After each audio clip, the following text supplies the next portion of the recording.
Awesome. And welcome to the latest Winter Garden Yoga podcast. Super excited to have with me today, Jules Mitchell.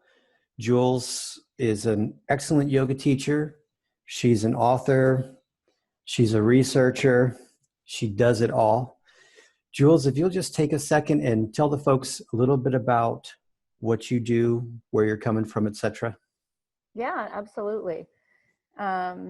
I am first and foremost a yoga teacher. I've been teaching yoga for a long time, and I just have a curious brain, and so my teaching led me to be more interested in the human body, and eventually I ended up in a graduate program in biomechanics, and that eventually led me to gain this great appreciation for science. And that really started to show me that half the stuff that we were saying in yoga was not real.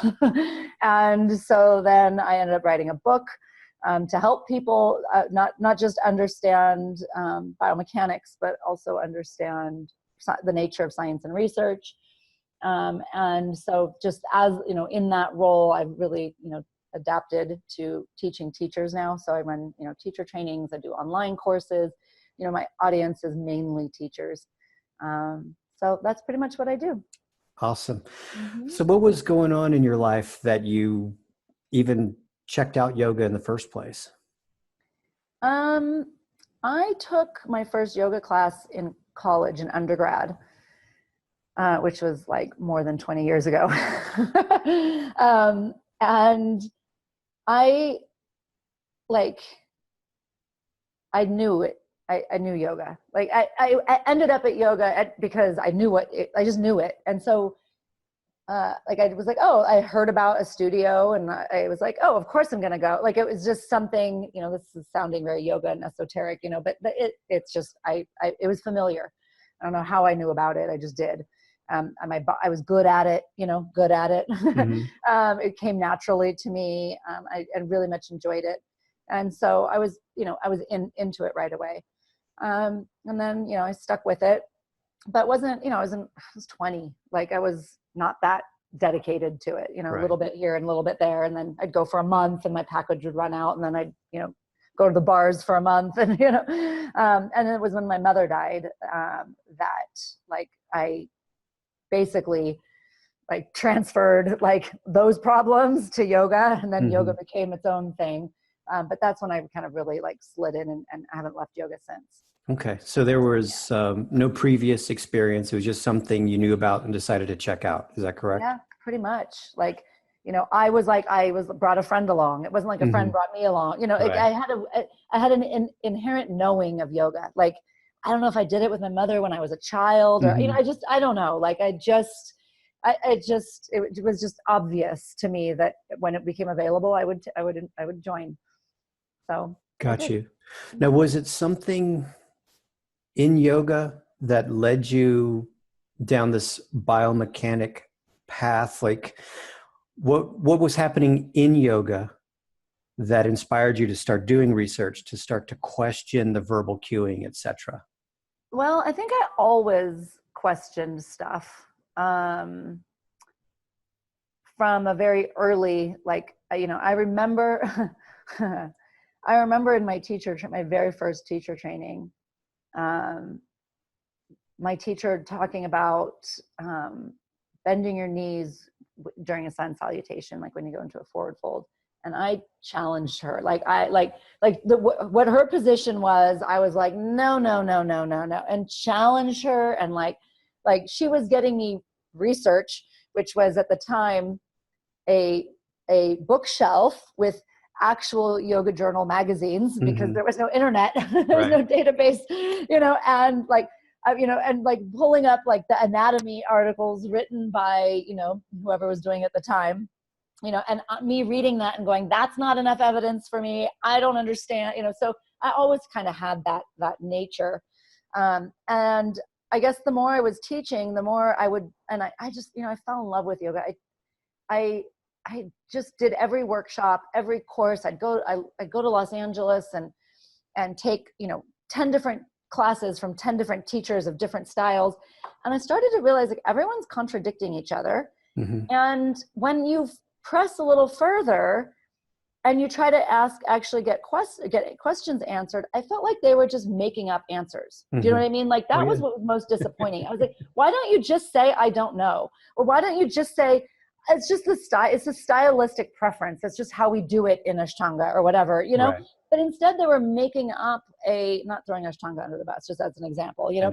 Like, but instead of giving a real answer of, well, so I just felt, I just was disappointed. And so I just come from an academic family. And so, I knew I'd always go to graduate school, but I hadn't gone because, you know, I had life happen, sick parents and stuff.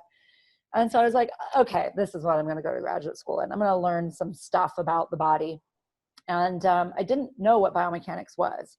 That was not in my language. I didn't really know. And I remember I went to the university to talk to the dean of the kinesiology department and told her my education background, which is really heavy in math and engineering. And she was like, oh, perfect. You would be the greatest biomechanics student. And I was like, what? And you know, and I was like, but I don't have all this biology and like OChem and all that stuff. She's like, that's fine. That's for the physiology students, you know? She's like, nobody likes biomechanics because nobody can do the physics and the engineering. And you have that background. So come on. And I was like, all right, you know, I like math. And so that's how I actually found out about biomechanics, was that they sold it to me. And then, yeah, that's how I started studying it. And then I had to do the work of taking this exercise science and biomechanical research and applying it to yoga. Right. Big challenge. It's interesting. We've had similar paths because, again, not to throw Ashtanga under the bus, but that was when I got seriously into yoga. Ashtanga was my practice of choice because it was supposed to be the one pure method of yoga. You have to follow these rules, and it comes from India to whomever, to the students, and it doesn't change. And it's not, if you can't do it this way, it has to be that way. And just like you, I started to do a little digging, and I realized, wait a second, you know, this person who is certified to teach says point your toes. This person says don't point your toes. These people are doing 5 sun salutations. People are doing 3. Hanumanasana was originally primary series. It's not there anymore. And there were like all of these kinds of thought-provoking inconsistencies. Yep. Plus, no fault to Ashtanga, but I was getting injured. Like I was... Oh, I was getting injured too. You know, like I was getting shoulder problems and wrist problems and stuff. And when I'd go to my teachers, they would just say, do more Ashtanga, it'll get better. I had the same problem, yeah. Not with Ashtanga, but just with yoga in general. In general, right? So just your with back vinyasa hurts, flow, do more yoga. And that's sort of when my yellow flags went off. And I just started studying other forms of physical education, specifically like weightlifting, things that had to be biomechanically correct in order to be successful, right?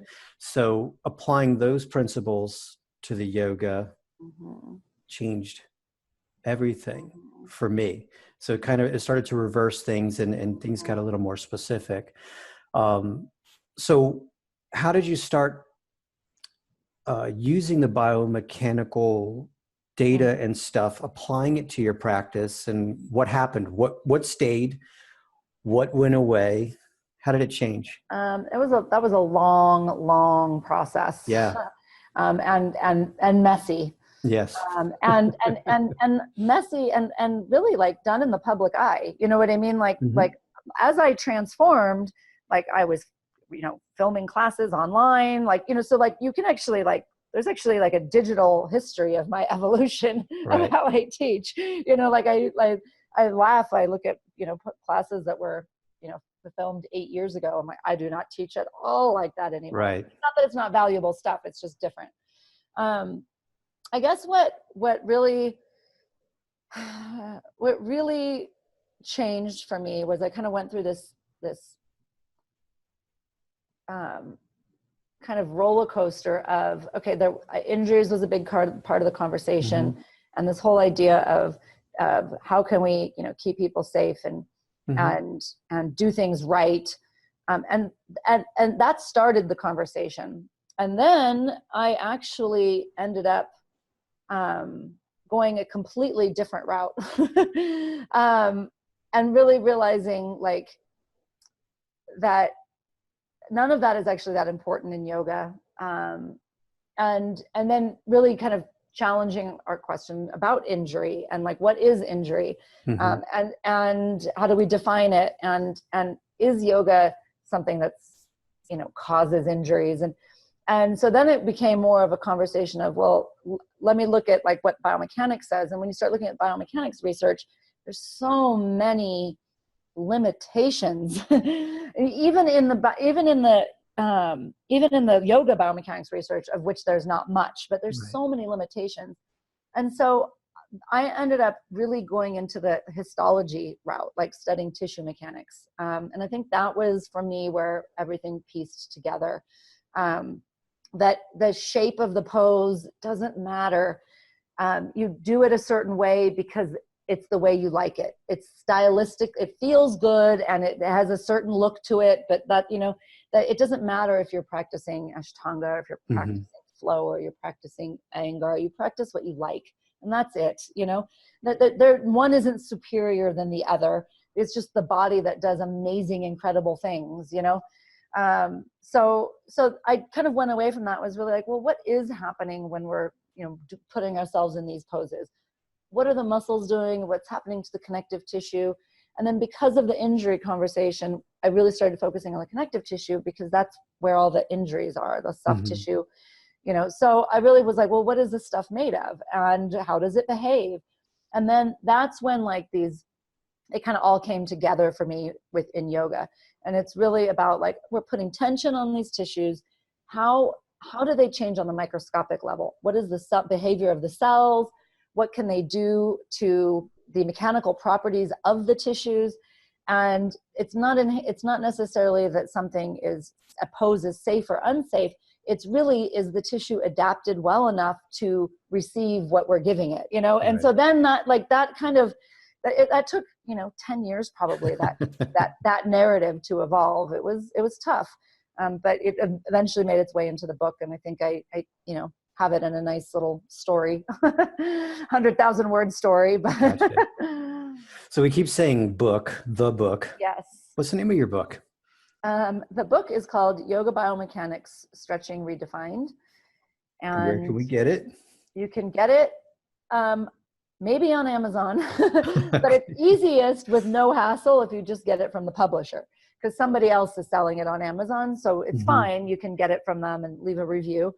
But if they're out of stock, or like I don't have anything to do with that. So I would just go directly to the publisher. And if on my website, there's a menu item that says book, and you can find the publisher from there. And that's julesmitchell.com? Yep.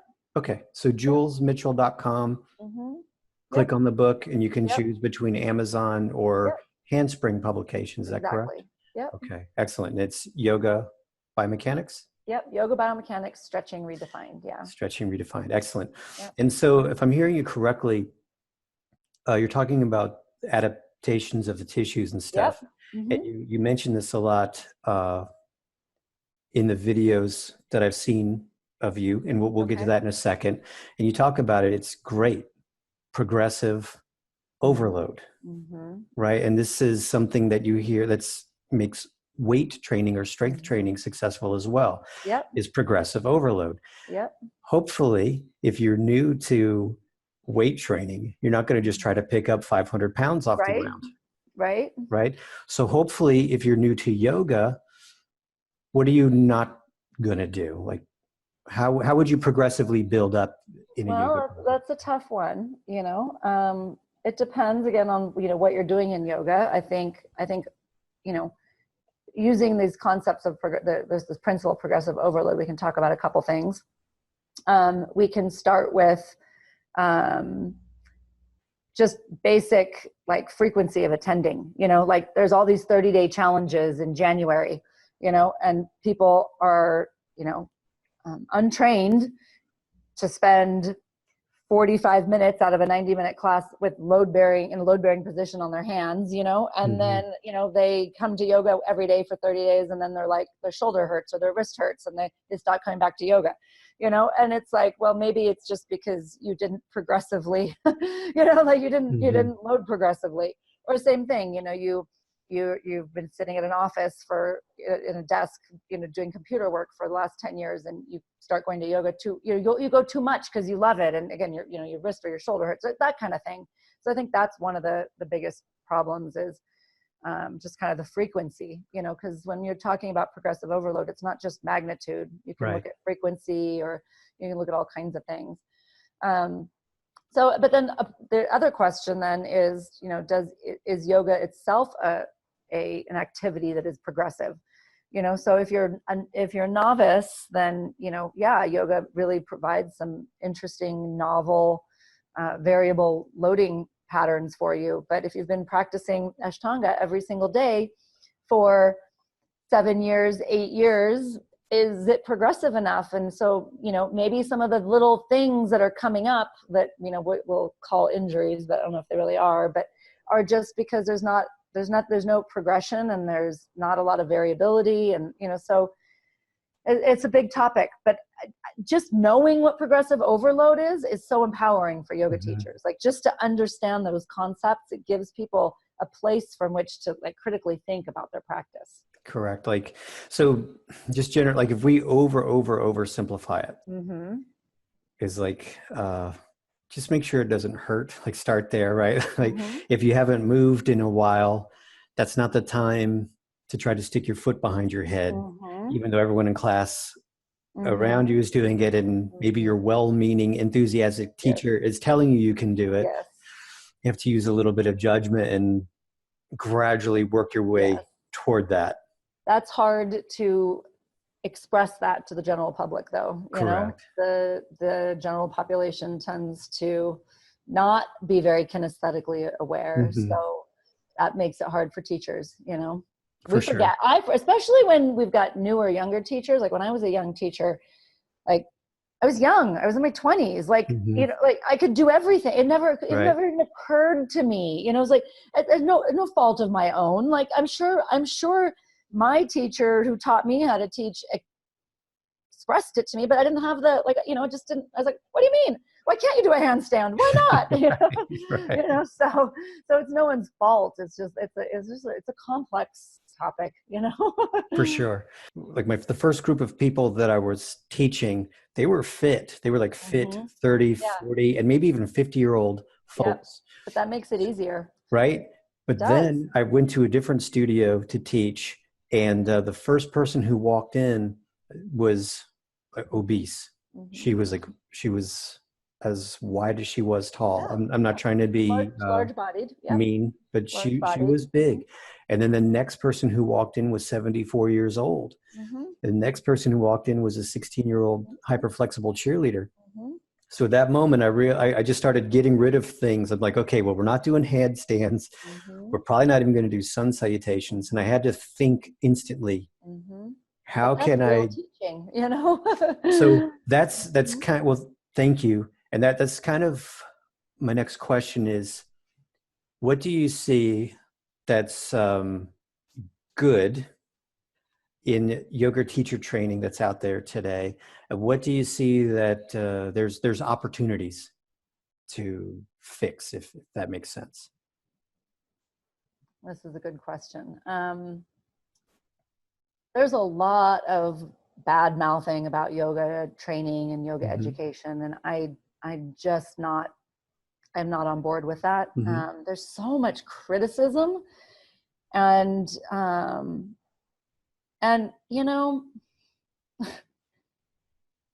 yoga is this really unique thing, I've been on another podcast once where we we talked about this exact, the whole podcast was this topic. But some people go to yoga teacher training to volunteer at the senior center. Some people go to yoga teacher training to teach at their local apartment complex.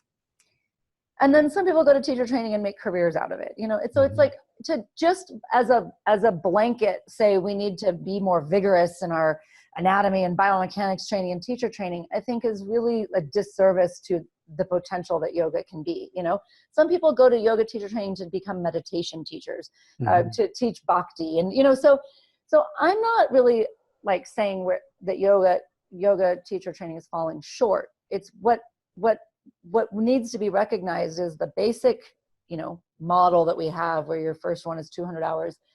We just need to understand that that's all that is. It's just this basic introduction.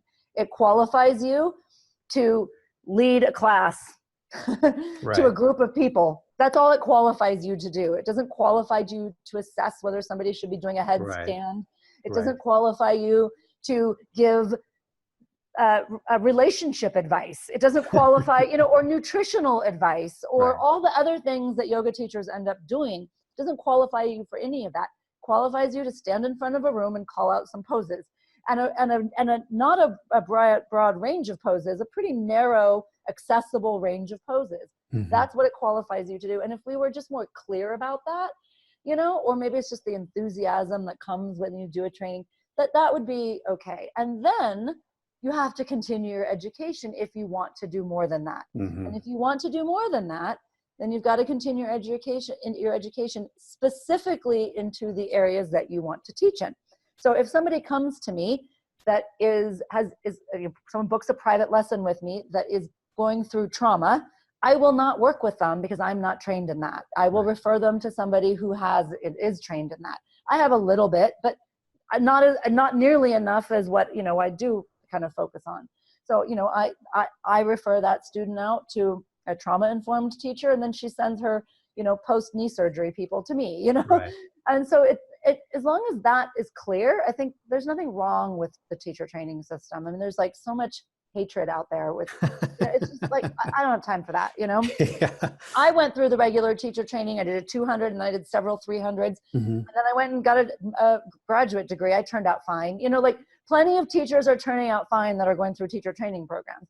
So instead of standing up here, you know, insulting the system, I'm just going to let's just talk about what the system is and just be clear, you know.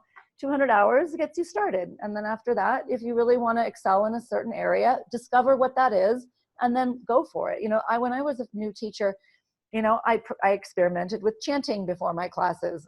I'm a terrible singer, so I stopped that, you know, but I learned about the chakras. I would never talk about the chakras now, but I didn't know that wasn't me. You know, I tried all of it. I went to everything, like take as much as you can, and then you'll find something you like. And if there is a yoga teacher that does a workshop on yoga chakras, I don't stand over here on my biomechanical pedestal and say, no, some people like that, go, you know, there's something for everybody. So is the answer, well, just to clarify, so is it, let's be a little more specific about what the yoga teacher training entails. So in other words, if you were going to do a 200-hour yoga teacher training, it should be clear with an emphasis on chakras, or with an emphasis on meditation, or an emphasis on biomechanics. Would that help? I mean, that would help, but I wouldn't even put that at the 200-hour level. That's for later. That's for the 300-hour. Like I teach a 300-hour program that you're not getting chakras, you're getting biomechanics, you know? And I don't follow the Yoga Alliance standards, even though it's Yoga Alliance approved, and they know I don't follow the standards because I am more focused, and that's a whole other issue, you know. But at the 200-hour level, I mean, there's so many of them have never studied anatomy or philosophy. Like it's just an introduction, and I think actually the system is fine. There's all this argument because you know the Yoga Alliance standards only have 20 hours of anatomy, you know, for new teachers, and like. The 20 hours is fine for leading a group class through a narrow range of poses, you know, like, you know, 20 hours is not fine for determining who should do a headstand or not. So, so you know, like, but like you can't do more than 20 hours because they also need to learn all the other things about yoga. They need to understand the history, and they need to understand the philosophy and the names of the poses. And, you know, there's just so many things. I think it does a fine job of saying, hey, these are all the things that yoga can be. Now, if you're going to take this seriously and actually teach with any conviction beyond, you know, a volunteer this or that, you know, then continue your education, please.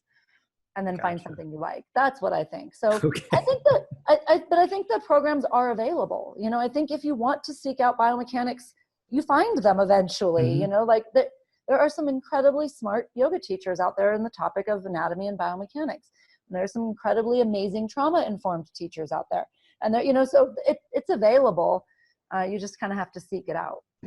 Gotcha. One question that I ask all of my guests is, if you could go back to your 20-year-old self, I'm not going to ask how old you are. Let's take your current person and let's pretend that your 20-year-old self, you could go back in time, see your 20-year-old self. If your 20-year-old self would listen. If she would listen. If they would listen, that's a qualifier. What would you tell your 20-year-old self? Like, do these 3 things if you want to continue practicing pain-free, keep your strength, keep your mobility.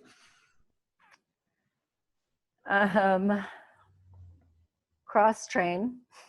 Okay, I was going to ask about that too, but so definitely cross train. Talk a little bit about cross training. Don't get stuck on one thing. Like, do a variety of activities. Don't get stuck on one thing. So cross train, just to be clear, is not necessarily cross fit, which is a specific brand of exercise. No. Yeah.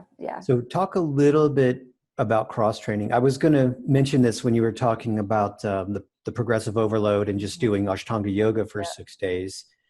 Talk a little bit about cross training. Well, the body adapts. It adapts to what you do. This is the SAID principle, specific adaptations to impose demands.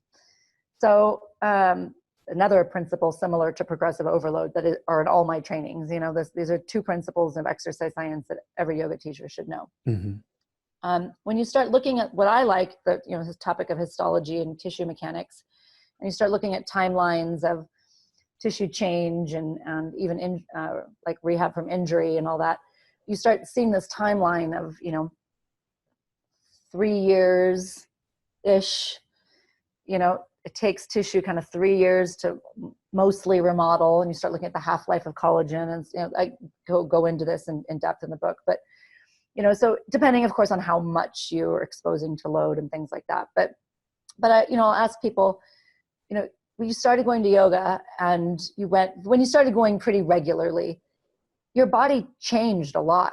There was a lot of transformation. Aches and pains went away, things, like the shape of your body changed a little bit. You got stronger here, and that was a process that lasted, if you start thinking, 3 years, maybe a little bit more. And then suddenly it stopped because the practice isn't novel enough for there to be major adaptive changes. Basically, the more you excel at something, the better you become at something. And I know we don't excel at yoga, but you know what I mean. The better you become at something, the less beneficial it is for your body.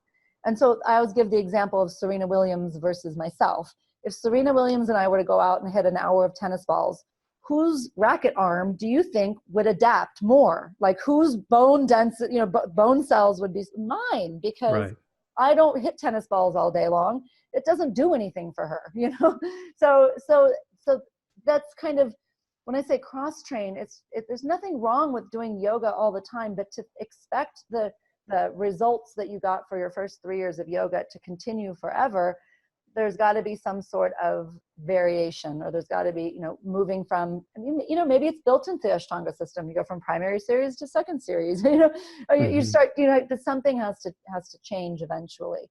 Doesn't mean you have to give up your yoga. It's just, something. Like, I was at a pain conference, and I was speaking to a man who had back pain, and how he was telling me how yoga was his magic pill.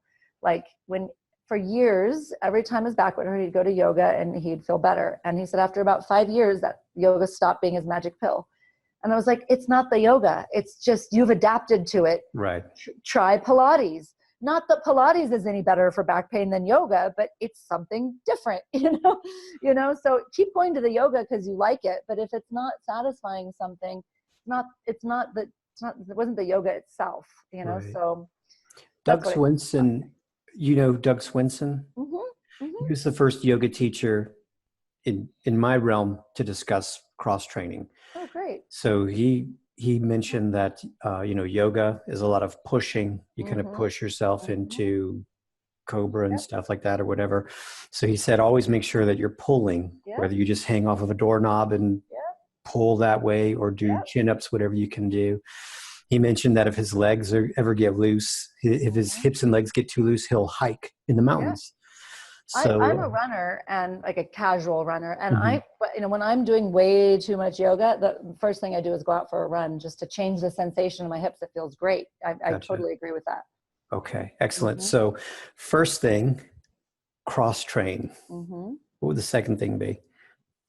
The second thing to tell my 20-year-old self. If she would listen. If she would listen.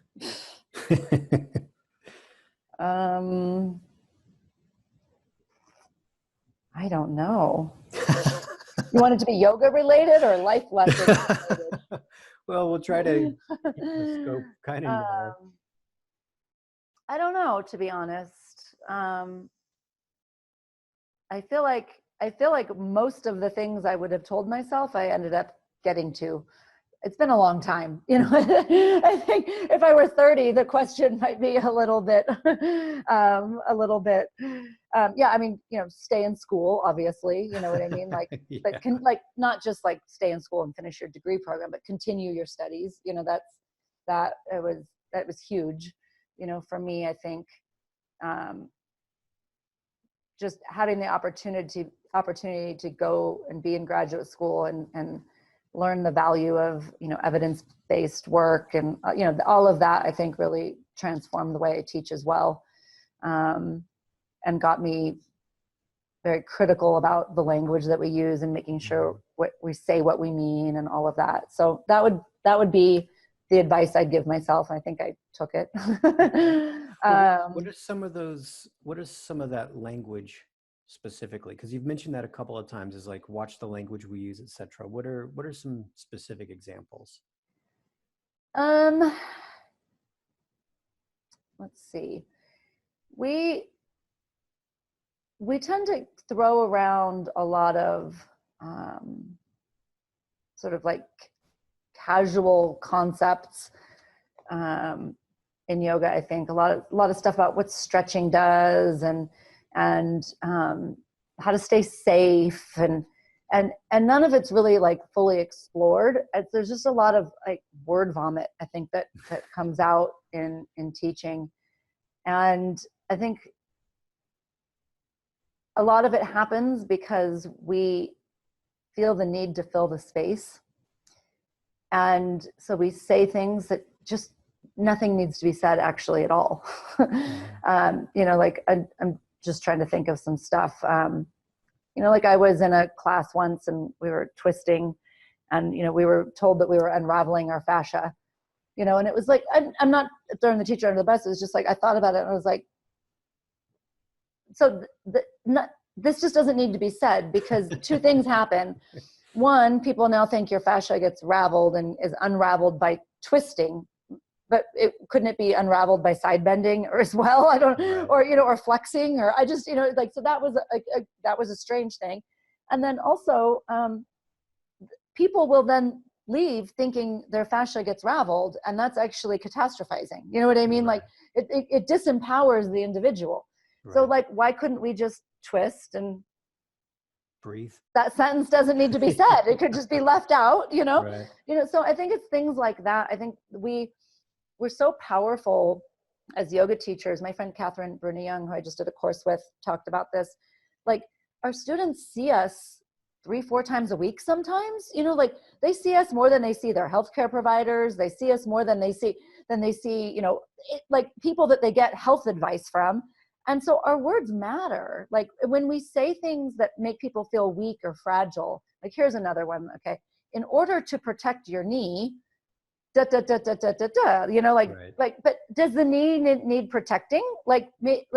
If we ever throwing around words so casually that are leading people to walk out of class thinking their knee needs protecting, that's not empowering them. And they get enough of that on the internet and from the healthcare system. So when they come to yoga, hopefully they can feel like strong and empowered and capable, like, you know. And so those are sort of the language things. And then if you really want to like dig deep, is it really protecting the knee to put your knee here, or is it not? And, you know, so now we're saying it and it's not even validated, you know, so that makes it just is this ongoing thing. Yeah, so that's kind of what I mean by language. Okay, no, that's good. Those are good examples. Okay. And it's something that I guess we all have to deal with as teachers. You know, like maybe after class, a student comes up and says, well, you know, I went to Jules' class and she said not to do that for my knee. And then you're like, oh. I get that a lot. Yeah. And also I'm cautious with that because 9 times out of 10, the student didn't actually accurately understand or interpret what the other teacher was saying.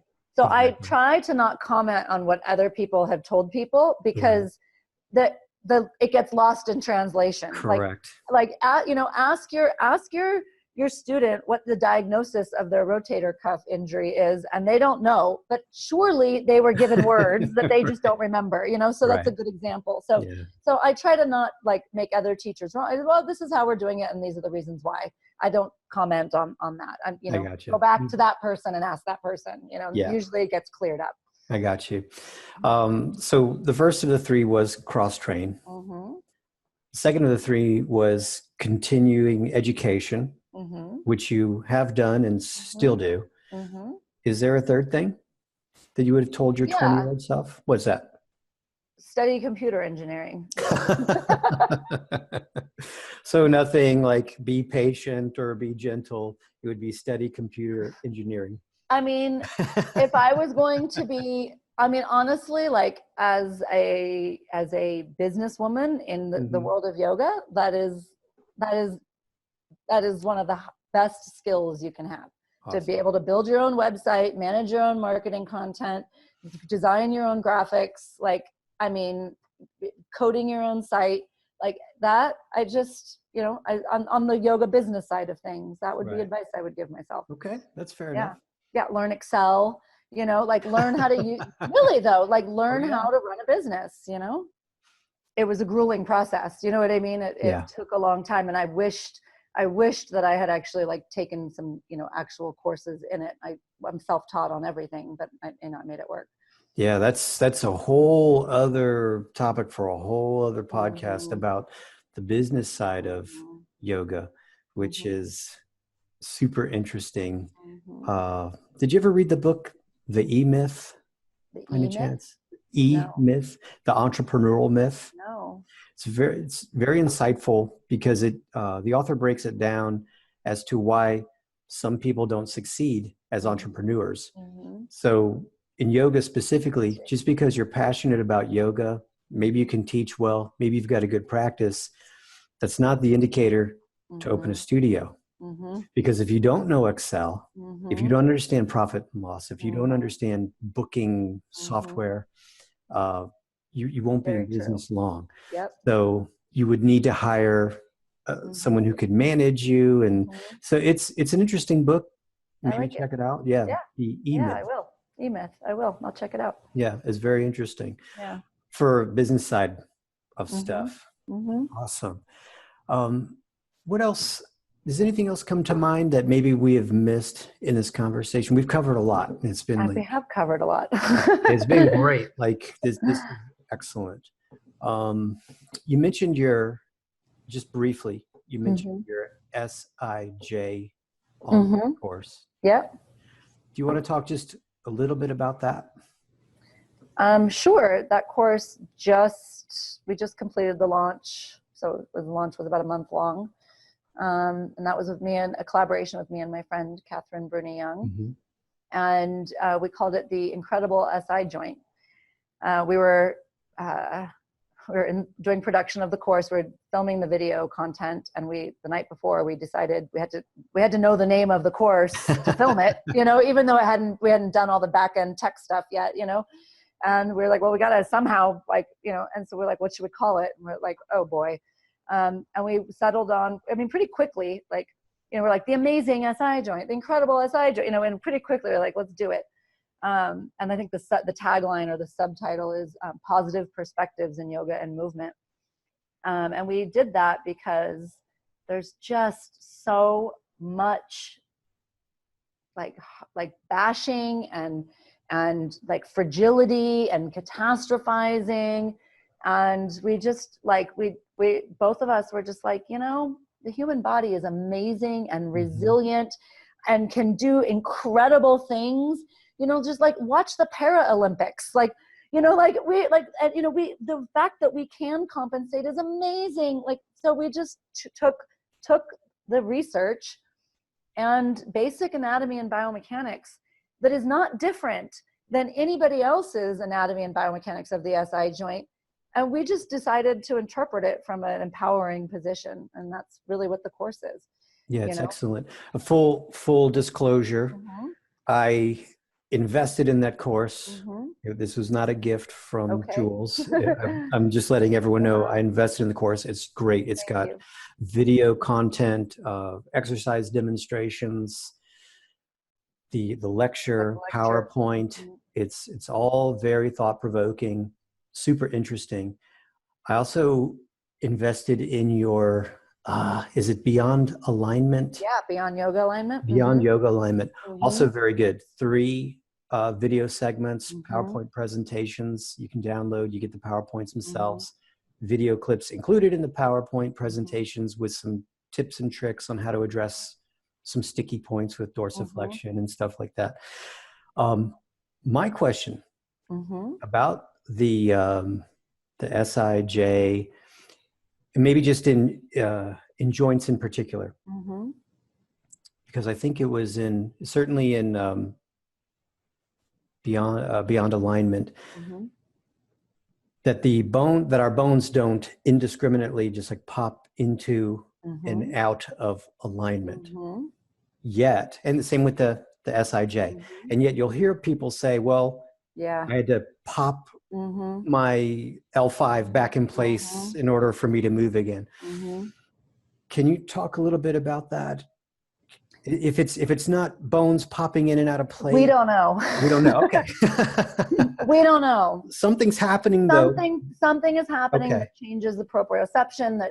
Something at the level of the joint capsule that is sending a signal to the higher cortex, to the higher cortical processing part of the brain.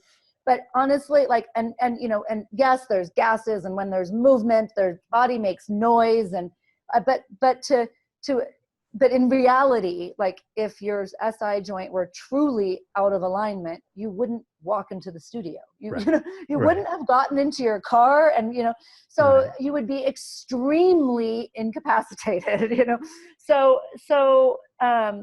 But just because you hear a pop and having it go back into place, that I don't mean to invalidate your experience. It's just, it's not out. The SI joint is incredibly stable. And if you hear a pop and it feels better, it's something else.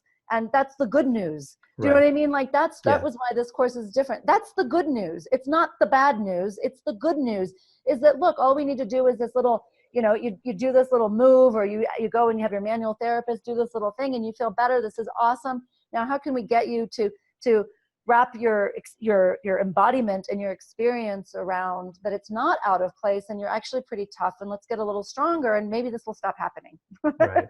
It's interesting. Did you ever read the book called Crooked?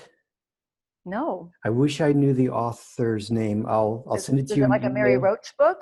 Well, it was an investigative reporter who dug deep into back pain, because she had chronic back pain. And so she was looking at all of her options. And a lot of her discoveries validate your findings in Beyond Alignment course, that, really you get a 50% chance of being in and out of pain with or without surgery. Yeah. You have a 50-50 chance of being in or out of pain with or without injections, et cetera, et cetera. People get better, and we don't know why. Exactly. And I don't want to give away too much about your online course, but sometimes you can have an issue but no pain. That's sometimes you me. have, I your have a torn shoulder, rotator cuff and no right? pain. I can do anything I want, So do I have an injury? That's the Correct. philosophical question. You know, Right. I walk into a yoga studio to teach a weekend course, and we have this conversation, and I say, I tell them, I say, oh, I have a torn rotator cuff, and I take my arm up, and everybody goes, and I'm like, what? But their perception is so powerful. And I go, but I Right. can do handstands and overhead squats and cartwheels. There's nothing I can't do and it doesn't hurt. Right. Do I have an injury? And half of them are like, yeah. And I'm like, how do I have an injury? Like, I don't think I have an injury. Like, Right. so it's a really, the pain science is really interesting. Super interesting. Yeah. So I'll put the link in the Okay. That would description be of nice. this, and I'll send it to you personally. And then just real quick, if you have a couple extra minutes, can you just kind of bullet point what each of your online courses are about, Sure. and Yeah, just describe them a absolutely. little bit? Yeah, quickly. Yoga Biomechanics and Asana was my very first online course. It is a perfect introduction into some basic concepts.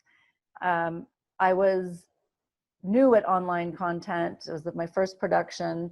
It's similar to the Beyond Yoga alignment with slides and embedded video. Mm-hmm. But I didn't have as much conviction, it was about 5 years ago or so. And it is, just so everyone knows, I get it. It's great, but it is in the back of my mind to update it a little bit. I just need time, which I don't have.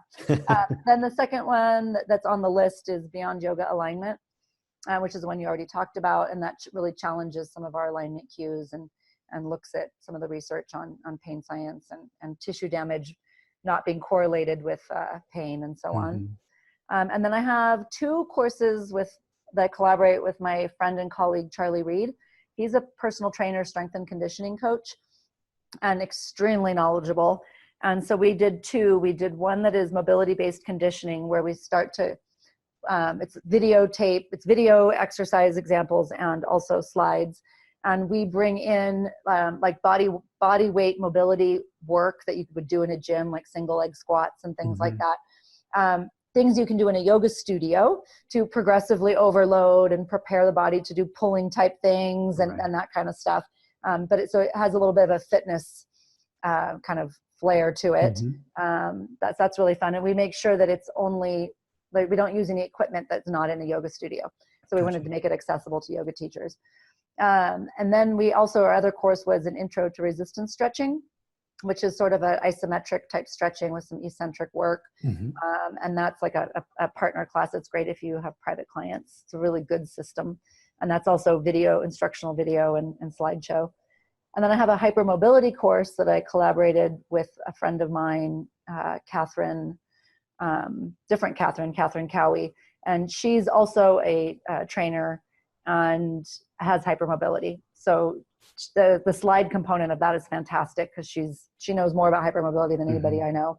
And then we came up with a bunch of ways to modify yoga poses for people with hypermobility using, only yoga props and stuff. So I think that's all the courses right now. Excellent. Sounds about right. Oh, I have a webinar. I have a Science of Stretching webinar, and I do that every January and every July. And that's not a course that you download.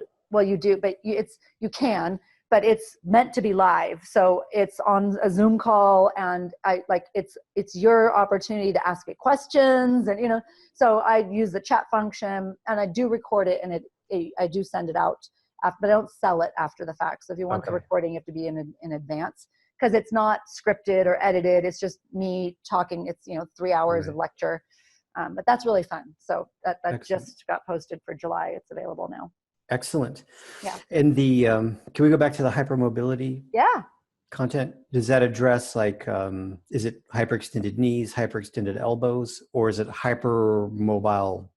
We talk a little bit about hyperextension, but it is a course that actually explains to people what hypermobility is, which is a genetic inherited collagen disorder. It's not something you get from going to yoga. You know what I mean? We really talk about what it is, and it's a spectrum. It's a spectrum condition. So some people are highly functioning, some are not, and it can be local or global. And we talk about and all of the other symptoms that come along with it. anxiety, chronic pain, blood pressure issues, like all kinds of stuff. And so it's really comprehensive on that. And then in that context, we do address, hyperextension, but hyperextension doesn't mean you have hypermobility, so Right. we cover it, but the course is really about what is hypermobility and what does it entail. Gotcha. Excellent. Yeah. And you also have videos available on udaya.com? I do. Hundreds, probably. And there's another site, forgive me, Yoga Anytime. Yeah. Okay. They have about 6 videos of mine. Okay. That I filmed several years back. Udaya, I go out and film every year. I film new content for them. So that's where you see content from 2012, Gotcha. All the way. and all the way up to Right. last year. So there's lots and lots of content. Excellent. Great. Well, Jules, thanks a million for spending some time with us, sharing your message. Yeah. I'm happy to have someone to which I can refer my students that keeps like safety as top priority, modifications. Personally, I enjoy your content. Full disclaimer, I'm going to be stealing a lot of your content, but I'll give you credit, I promise. That's okay. I teach those Udaya classes with teachers in mind. Like I talk a lot. It's not how I would teach a class in a studio, because I talk a lot to the teachers that are watching it, that are taking notes, that, so yeah, it's for you to share. Yeah. Excellent. Well, thanks so much. Maybe we'll do this again in the near future. Where are you? What part of the world? Oh, I'm in sunny Central Florida in a little city called Winter Garden. Okay. Well, if I'm ever in Florida teaching, I'll let you know. That'd be great. Yeah, I'll be sure to spread the word. Okay. Awesome. All right. Thanks, Jules.